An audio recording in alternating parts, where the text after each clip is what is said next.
Para se edificar uma casa, uma família bem-sucedida, obviamente precisamos da ajuda de Deus. A Escritura Sagrada diz: se o Senhor não edificar a casa, em vão trabalham aqueles que edificam. Portanto, precisamos da ajuda de Deus. Por outro lado, deduzimos que se Deus agir sozinho, sem a nossa participação, teremos o que precisa. É um grande engano. Temos responsabilidades a cumprir em relação à família e não podemos negligenciá-las. O tema da nossa conversa hoje é vencendo as negligências do lar. Fique comigo e nos próximos minutos vamos entender um pouco melhor essas responsabilidades e a maneira de garantir uma família bem-sucedida.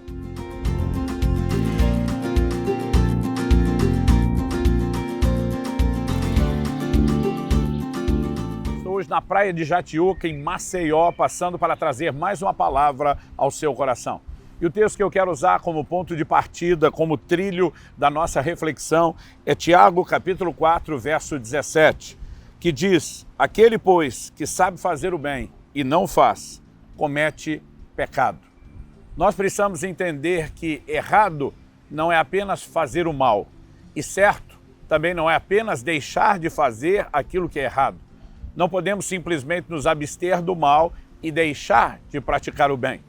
Então, a Escritura nos orienta: se sabemos o bem que devemos fazer e negligenciamos, essa negligência constitui pecado. Obviamente, esse texto não se limita ao assunto da família que resolvi abordar. Obviamente, a advertência sobre negligências também na Bíblia não se limitam à família, embora eu queira dar esse foco a essa ministração. Mas, obviamente, essa declaração também não exclui o aspecto familiar. Eu gostaria de falar de 3 áreas onde precisamos cuidar para que não haja negligência. A primeira delas é a negligência espiritual.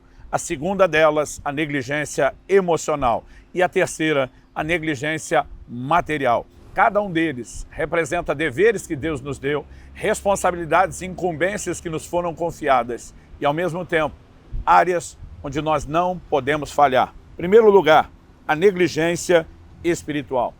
Não liderar a família na busca pelo Senhor. Isso pode ser profundamente nocivo. O apóstolo Paulo escreve em 1 Timóteo, capítulo 3, nos versículos 4 e 5, e ele traz uma sinalização muito clara.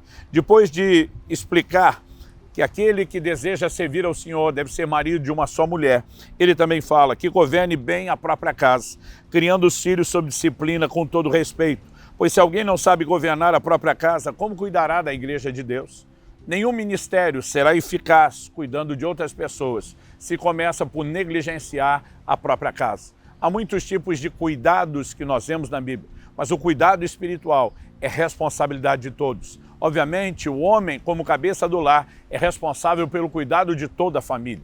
A mulher, ainda que não esteja na posição de liderar toda a casa, tem um papel fundamental sobre a vida dos filhos. E nós precisamos entender essa importância e ela jamais deve ser negligenciada.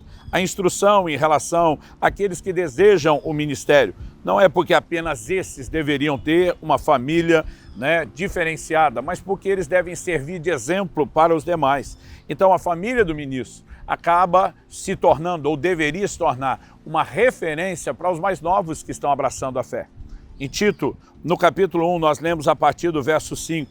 Foi por essa causa que deixei você em Creta, para que pusesse em ordem as coisas restantes, bem como em cada cidade constituísse presbíteros conforme prescrevia você, alguém que seja irrepreensível, marido de uma só mulher, que tenha filhos crentes, que não são acusados de devassidão, nem são insubordinados, porque é indispensável que o bispo, por ser encarregado das coisas de Deus, seja irrepreensível, ou seja, apesar dele destacar várias áreas, vários aspectos do caráter, o primeiro item sendo citado é o exemplo familiar, porque devemos cuidar da nossa casa. Quem não pastoreia a sua própria casa não deveria estar preocupado em pastorear a vida de outros. Então o cuidado espiritual é uma responsabilidade que temos, que carregamos, particularmente entre os pastores da nossa equipe, na nossa igreja, nós temos um pacto. Se a qualquer momento alguém perceber o casamento fragilizado ou perceber necessidade na vida dos filhos, que se pare tudo para se dedicar à família, porque depois de Deus é o nosso maior bem, é o nosso maior valor e vem mesmo antes do ministério. Agora, não falamos apenas de uma orientação espiritual genérica, a cobertura de oração. Algo que nós não podemos ignorar é a direção que Deus tem dado, de que a palavra seja ensinada dentro da nossa própria casa. Ela precisa, de fato, ser proclamada. Nós lemos em Deuteronômio, no capítulo 6, no versículo 7, eu vou ler o versículo 6 para dar contexto. Essas palavras que hoje lhe ordeno estarão no seu coração. 7. Você as inculcará a seus filhos e delas falará quando estiver sentado em sua casa, andando pelo caminho, ao deitar-se e ao levantar-se. Todos podem ter em família um horário programado para estudar a Bíblia, mas ela não deveria ser falada apenas em momentos programados. No dia a dia do relacionamento, oportunidades vão surgir para que a palavra seja falada, para que a palavra seja aplicada. Às vezes é alguma coisa que aconteceu com os filhos, às vezes é algo na relação entre marido e mulher, em momentos como esse. A palavra deve ser trazida à tona, a palavra deve ser aplicada. Quando eu olho para as Escrituras, eu percebo que uma das grandes responsabilidades, quando falamos do aspecto espiritual, é que possa haver orientação dentro de casa. Paulo diz em 1 Coríntios, no capítulo 14, no verso 35, às mulheres: se querem aprender alguma coisa, perguntem em casa ao seu próprio marido. Sem entrar na discussão do que estava por trás disso, dos elementos culturais, espera-se que o marido oriente a sua esposa ou mesmo seus filhos em casa e não apenas no chamado ambiente da igreja. A segunda área, negligência emocional. O apóstolo Paulo diz em 1 Coríntios, no capítulo 7, de alguém que pode estar vivendo não a negligência espiritual, mas ainda pode praticar a negligência emocional. Ele diz em 1 Coríntios 7, de 3 a 5, que o marido conceda à esposa o que lhe é devido e também de igual modo a esposa ao seu marido. A esposa não tem poder sobre o seu próprio corpo e sim o marido. E também de igual modo o marido não tem poder sobre o seu próprio corpo e sim a esposa. Não se privem um ao outro, a não ser talvez por mútuo consentimento, por algum tempo, para se dedicarem à oração. Depois retomem a vida conjugal, para que Satanás não tente vocês por não terem domínio próprio. A vida inteira eu ouvi dizer que se um crente quer manter o diabo longe, tem que ter vida de oração. E num certo sentido isso é verdadeiro. Mas falando aos casais, ele diz: ei, se vocês deram uma pausa muito longa para a oração e não comparecerem, vocês vão ter problema. Alguém pode ser tentado. Então, há uma dedicação à oração que não se constitui negligência espiritual, mas o excesso só nisso, sem que eles mantenham viva, ativa, funcional a sua vida de intimidade, é uma negligência que pode trazer prejuízo. O texto está dizendo que Satanás pode tentá-los pela falta de controle do desejo, o que significa que uma das formas de proteger o cônjuge é viver intensamente a vida de intimidade. Provérbios capítulo 27, verso 7 diz: quem está farto pisa o favo de mel, mas para o faminto até o amargo é doce. Uma pessoa suprida vai desprezar ofertas do lado de fora, mas uma pessoa que está em profundo estado de carência pode se sentir mais vulnerável e atraído.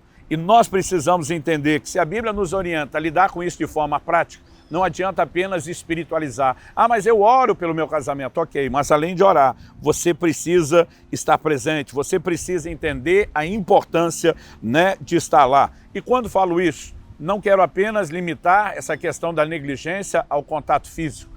Nós precisamos entender que há outras formas de expressar afeto. Em Mateus, no capítulo 3, no verso 17, Jesus ouve o Pai Celeste dizer: este é o meu Filho amado, em quem me comprazo. Interessante que Deus não estava apenas dizendo: ei, esse é o Messias, acreditem nele. Deus não faz apenas um aval ao ministério, ele fala do amor que ele tinha para com seu Filho. E se Jesus, que já era homem feito, ainda tinha a necessidade de declarações de amor, o que não dizer das nossas crianças? Com uma personalidade, um temperamento em desenvolvimento. Amor é para ser expresso. Declarações de gratidão, de apreciação, de amor, elas são importantes. E se nós não entendemos isso, teremos problema. Tiago nos diz no capítulo 3 que de uma mesma fonte não pode sair água doce e água amarga. Ele diz: a boca que abençoa não pode amaldiçoar. A Bíblia não está apenas dizendo de não fazer o que é errado, amaldiçoar, mas também está nos orientando a fazer o que é certo, que é abençoar. Em terceiro e último lugar, temos a negligência material. A Bíblia diz em 1 Timóteo, capítulo 5, verso 8, se alguém não cuida dos seus, negou a própria fé e é pior do que o incrédulo. O que é cuidar dos seus? O contexto ali era colocar alimento na mesa, vestir o corpo, dar um teto sobre a cabeça. Embora o contexto fale da necessidade de honrar os progenitores quando chegam na velhice e precisam agora serem cuidados da forma como um dia cuidaram de nós, obviamente isso se estende a todos os aspectos de cuidado da família. Fala a respeito de como o marido deve ser o provedor da sua esposa e também dos seus filhos. Fala a respeito de como devemos ter esse foco de trazer provisão material para dentro de casa. Eu gosto sempre de dizer aos jovens que querem se casar, eu falo, olha, antes de Deus ter dado uma esposa para Adão, ele deu trabalho. Provérbios 24, 27 diz, cuida dos teus negócios lá fora, apronta a lavoura no campo e depois edifica a tua casa. Não se entra numa estrutura familiar sem ter condições de garantir a provisão para o lar. E essa negligência, ela também traz problemas. Na verdade, as pessoas não fazem conta disso, mas mais de 50% dos divórcios têm em comum motivo, problemas financeiros, que ao longo do tempo vão gerando profundo desgaste. E nós não precisamos viver essas coisas. E depois não podemos nos esquivar das consequências de uma negligência que foi intencionalmente praticada, ignorando a orientação bíblica. Ao olhar para as Escrituras, eu percebo a importância de que nós, de fato, possamos absorver a ideia de fazer o bem, não apenas deixar de fazer o mal.